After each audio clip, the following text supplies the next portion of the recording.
कक्षा 11 के घूर्णन गति दृढ़ पिंडों की, उसमें आपको हम पढ़ाने जा रहे हैं बल आघूर्ण, टर्क्यू ऑफ मोमेंट ऑफ फोर्स, यानी बल द्वारा आघूर्ण। देखिए बल आघूर्ण क्या होता है। बहुत सारी परिभाषाएं लोग पढ़ लेते हैं, लेकिन ये समझ में नहीं आता है कि बल आघूर्ण करता क्या है। देखिए एक ऐसी भौतिक राशि है बल आघूर्ण जो किसी वस्तु को किसी अक्ष के परितः घुमा सकती है, यानी राउंड करा सकती है। जैसे एक वस्तु हम लें, इस पर हम बल लगाएं और बल ये राउंड जो करेगा उसी को कहते हैं बल आघूर्ण।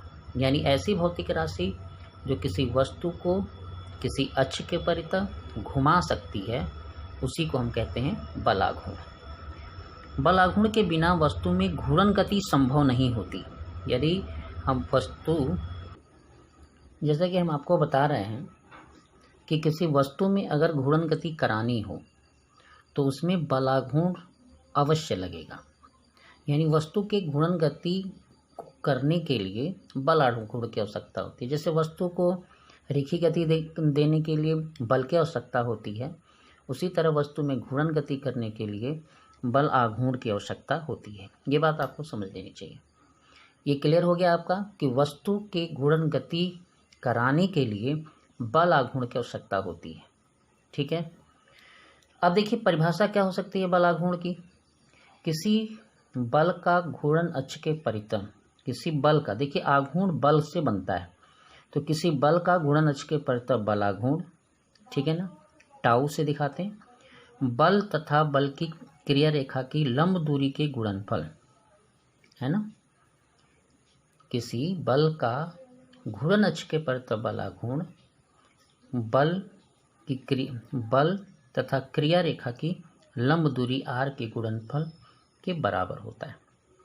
ठीक है, जैसे ये वस्तु है हमारी, यहाँ हमने बल लगाया, ये यहाँ से घूमने के लिए तैयार है, ये उसके घूर्णन अक्ष मान लीजिए, तो ये दूरी आपकी होगी बल आघूर्ण, यानी F का गुणा कर दीजिए और R का गुणा कर दीजिए। ठीक है, जैसे बल गुणे क्रिया रेखा की लंब दूरी टाउ बराबर F इंटू R। सदिश में इसको अगर हम दिखाना चाहें तो ऐसे दिखाएंगे।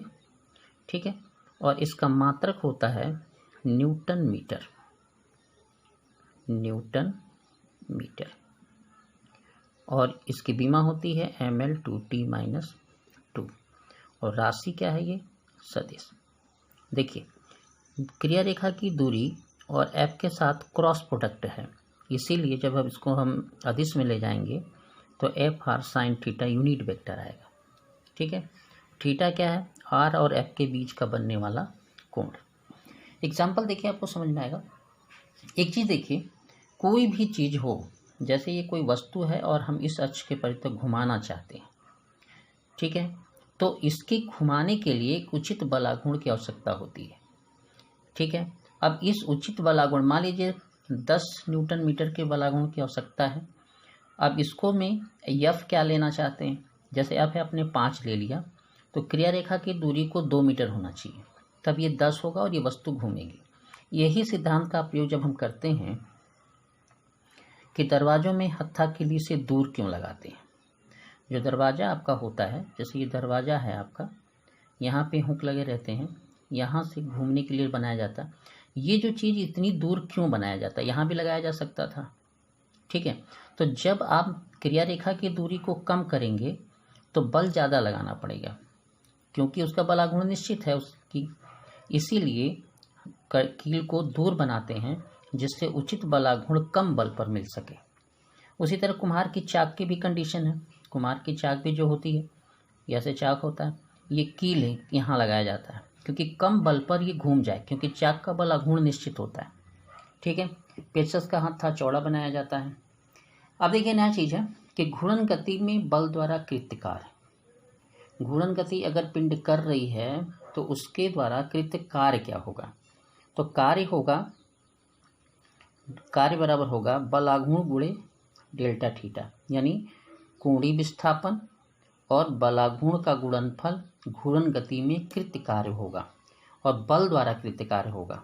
ठीक है, जैसे ये दे रहे हैं एक और चीज़ समझ लीजिए, अगर हम इसमें डेल्टा टी का भाग दे दें सूत्रों में तो ये शक्ति हो जाती है। W/T क्या होता है? शक्ति होता है, कार्य बटे समय शक्ति होता है। तो ये हमारा ऐसा हो जाता है। तो इसमें देखिए आपको क्या मिलता है कि ये हो जाती है बल की शक्ति। इस सूत्र पे आप निकाल सकते हैं। कोणीय विस्थापन के समय दर को क्या कहते हैं? कोणीय वेग कहते हैं, है ना। ठीक है, आगे देखते हैं दृढ़ पिंड के संतुलन। देखिए, घूर्णन गति में कार्यरत बल आघूर्ण वस्तु के घूर्णन में परिवर्तन करता है। घूर्णन गति में बल आघूर्ण अगर आप लगा रहे हैं तो घूर्णन में परिवर्तन होगा, यानी उसकी गति बढ़ेगी या कम होगी, अर्थात वस्तु का कोणीय संवेग परिवर्तित होता है। ठीक है, जैसे रेखीय गति में बल लगाते थे तो उसका वेग परिवर्तन होता था, घूर्णन गति में बल आघूर्ण लगाएंगे तो उसका घूर्णन परिवर्तन होगा। ठीक है, जिससे उसका क्या बदलेगा? कोणीय संवेग बदलेगा। उसमें भी बल के कारण क्या बदलता था? कोणीय संवेग बदलता, रेखीय संवेग बदलता था। तो देखिए, दृढ़ पिंड पर कार्य करने वाला समस्त बलों का सदिश योग शून्य होता है। किसके लिए? रेखीय गति के लिए। अब उसी तरह घूर्णन गति के लिए देखिए कि दृढ़ पिंडों पर कार्य करने वाला समस्त बलाघूर्ण का सदिश योग शून्य होता है। तो यहाँ पे देखिए, ये बलाघूर्ण को हम शून्य करना चाहेंगे, ये बलाघूर्ण का योग करेंगे तो उसका कोणीय संवेग क्या होगा? परिवर्तित होगा। ठीक है, अब देखिए बलयुग्म आघूर्ण। किसी वस्तु पर कार्यरत दो बराबर विपरीत, ये बलयुग्म है, बलयुग्म की परिभाषा होती है अपनी। तो बलयुग्म जो आपका है, किसी वस्तु पर कार्यरत दो बराबर विपरीत बल, यानी किसी वस्तु पर दो बल कार्य करें। ठीक है, जैसे ये F1 F2 हमने दिखाया है, विपरीत हों, समांतर हों, यानी एक दूसरे के पैरेलल हों। ठीक है, समांतर हो, तो ऐसे जोड़ों को हम कहते हैं बलयुग्म, क्यूपल ना। और याद रखिएगा, इनके परिमाण आपस में बराबर होने चाहिए, दोनों पैरेलल होने चाहिए, और इसके कारण इस अक्ष के परितः ये वस्तु क्या हो जाएगी? घूम जाएगी। ठीक है, अब बलयुग्म आघूर्ण देखिए, मोमेंट ऑफ क्यूपल है। इसमें देखिए ये दो बल लगे हैं, बराबर हैं, विपरीत दिशा में हैं, समांतर हैं। तो देखिए, किसी वस्तु पर लगे दो बराबर विपरीत दिशा में बल द्वारा बलयुग्म आघूर्ण, देखिए दो बल द्वारा है, ये दो बराबर विपरीत बल द्वारा बलयुग्म आघूर्ण बल दोनों में से कोई एक तथा बलयुग्म की भुजा का गुणनफल। भुजा का गुणनफल मतलब यहाँ से यहाँ तक गुणनफल के बराबर होता है। बल लगाया गया समांतर बल तथा बलयुग्म की भुजा, यानी दो जो बल लगे हैं उनके युग्मों के बीच की भुजा। तो देखिए, बलयुग्म आघूर्ण हो गया बल गुणे बल की भुजा। ठीक है, तो बलयुग्म आघूर्ण बराबर हो जाएगा आपका F गुणे AB। अब इसकी वो कर लीजिए, व्याख्या करिए। जैसे कार की स्टीयरिंग हम घुमाते हैं तो एक हाथ यहाँ होता है और एक हाथ यहाँ होता है। जब इसको इधर खींचता है, बल यहाँ लगता है, तो दूसरे हाथ से इधर लगाया जाता है। तो ये बलयुग्म है आपका, इसी को बलयुग्म आघूर्ण कहते हैं। ये दो बल के कारण, इन दो समांतर बल के कारण वस्तु में घूर्णन गति आती है, तो उसे बलयुग्म आघूर्ण कहते हैं। कार का काक का पेज अगर हम खोलते हैं और ऐसे पकड़ के खोलते हैं तो देखिए दोनों उंगलियों को दो तरफ बल लगता है, इस उंगली के कारण नीचे और इस उंगली के कारण ऊपर। तो ये आपको हमने दिखाया है कि इसमें भी बलयुग्म आघूर्ण लगता है। नल की हम टोटी खोलते हैं, टोटी ऐसे रहती, उसको हम ऐसे खोलते हैं, नीचे या ऊपर बंद करते हैं। तो ये देखिए दो बल एक साथ काम करते हैं और समांतर काम करते हैं, इसी को हम बलयुग्म आघूर्ण कहते हैं।